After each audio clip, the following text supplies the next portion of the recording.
Bonjour, cette nouvelle vidéo pour vous présenter une nouvelle fonctionnalité sur le site unpatrimoine.fr. Alors je ne sais pas si vous en souvenez, il y a quelques temps, je vous expliquais dans une précédente vidéo, dans la première série de tutoriels, que les frais liés à la transmission des contrats d'assurance vie n'étaient pas calculés.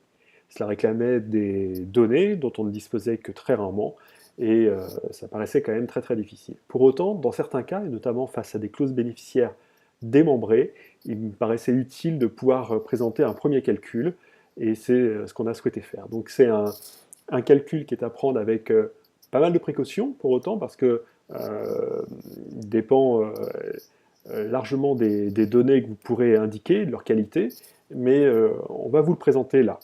Donc c'est un calcul qui est accessible au bout de la série permettant de calculer les frais de succession, donc je vais vous le présenter. Donc on commence ici et on va jusqu'au bout. Voilà. Et quand le défunt est assuré le contrat d'assurance, on a effectivement ce nouveau chiffre, cette nouvelle ligne qui apparaît, et qui donne une première estimation, qui rappelle que cette estimation est fournie hors calcul de prélèvements sociaux. Euh, donc voilà, il suffit de cliquer dessus et on a un détail.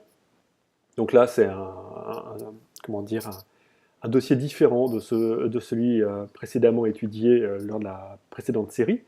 Mais on a un détail, effectivement, où on peut tout développer et on voit effectivement les sommes reçues. Hein, par exemple, un contrat monsieur qui serait signé au bénéfice de madame en quasi-usufruit, donc pour 700 000.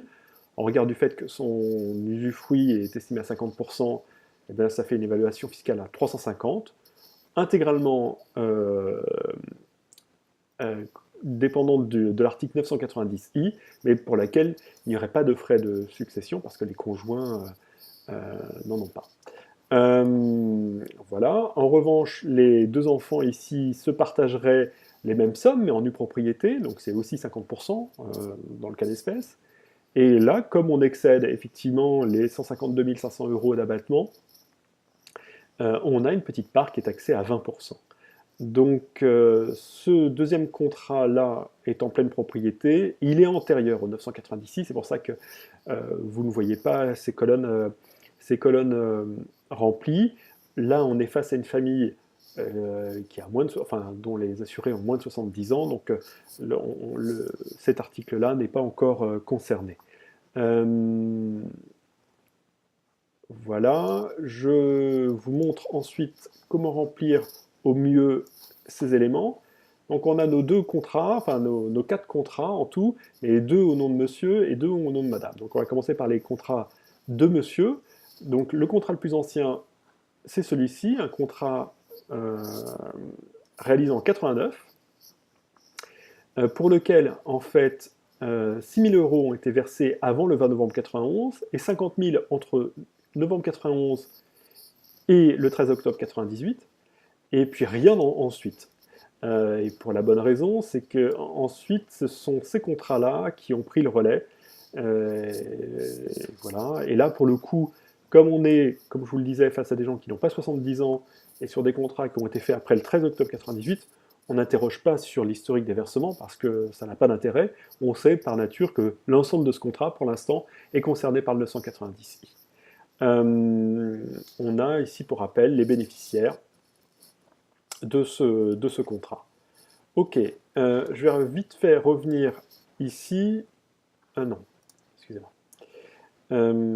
Je vais introduire un nouveau contrat, qu'on va appeler test, hein, c'est juste pour l'exercice. On va mettre 1 million d'euros, juste pour vous montrer quelque chose. On va faire une date de souscription récente, en tout cas après 98. Et on va nommer l'un des enfants seulement bénéficiaire de la pleine propriété. Donc là, typiquement, vous le savez, on va dépasser l'abattement de 700 000 taxé à 20% pour le 990i, et juste pour vous assurer que sur des montants plus importants, la tranche à 31,25 est aussi prise en compte.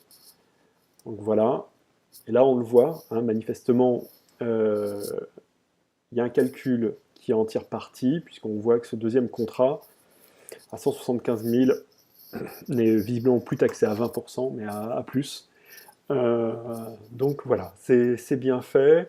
Là, on ne l'a pas vu parce que le cas s'est pas présenté, mais vous pourriez avoir un contrat qui a été alimenté en partie après le 13 octobre 98, en partie avant, et donc dans ce cas, vous auriez une ventilation des sommes concernées. Donc ici, vous pourriez avoir une évaluation fiscale à un certain chiffre, et puis des ventilations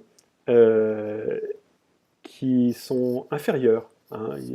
Ça veut simplement dire qu'il y a une partie qui n'est soumise au 990i, ni soumise au 757B, notamment pour des contrats qui auraient été faits avant 98. Voilà. Eh bien, écoutez, c'est terminé pour le moment, et puis je vous souhaite un bon moment sur le site, et je vous dis à bientôt. Au revoir.